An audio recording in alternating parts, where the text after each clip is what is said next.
Ripple Labs has filed a cross-appeal in its ongoing legal battle with the U.S. Securities and Exchange Commission, SEC, raising four critical issues that could fundamentally impact the regulatory landscape for XRP.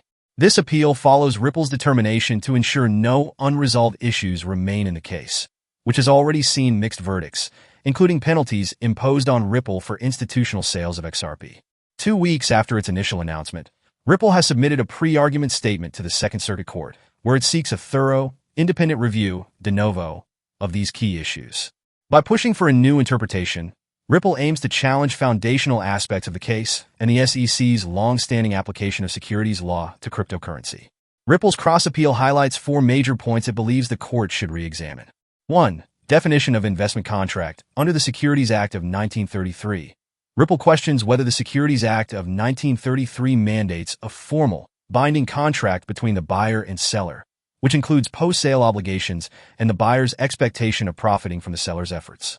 Ripple argues that this essential requirement for an investment contract was not met in their case, challenging the core interpretation used by the SEC. 2. Application of the Howey test on XRP transactions.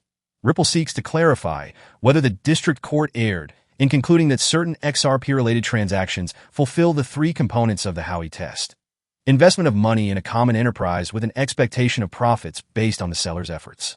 Ripple contends that its transactions do not meet these criteria, pushing for a more nuanced application of the Howey standard. 3. Fair notice defense. Ripple's third issue concerns its fair notice defense, which rests on the SEC's inconsistent guidance on crypto regulations. Ripple argues that the SEC's shifting stance created enough regulatory ambiguity to invalidate claims of misconduct. By pressing this point, Ripple challenges whether it was ever properly informed of potential violations, questioning the SEC's own accountability. 4. Injunction against future institutional sales. Finally, Ripple is also contesting the federal injunction placed on its institutional sales of XRP. Ripple asserts that the injunction, based on Rule 65, oversteps legal boundaries and unnecessarily restricts its future operations by merely directing it to obey the law. This challenge aims to remove obstacles that could hinder Ripple's ongoing business activities. As Ripple gears up for this rigorous legal process, Fox Business journalist Eleanor Terrett has provided insight into the next procedural steps. Following Ripple's submission, the Second Circuit will issue a timeline for the briefings.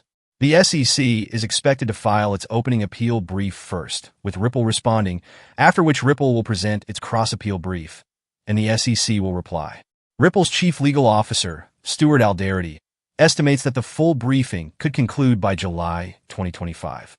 In the meantime, the SEC has requested an extension to file its principal appeal brief, pushing the deadline to January 15, 2025.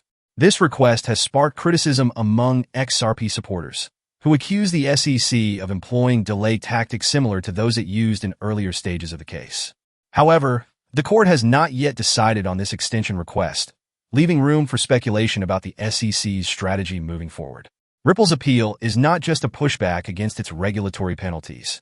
It represents a critical challenge to the SEC's authority and its approach to regulating cryptocurrencies. By contesting these specific issues, Ripple seeks to reshape the understanding of what qualifies as a security in the crypto industry, which could have far-reaching implications for other digital assets facing similar regulatory scrutiny. Whether Ripple's arguments will convince the Second Circuit Court remains to be seen.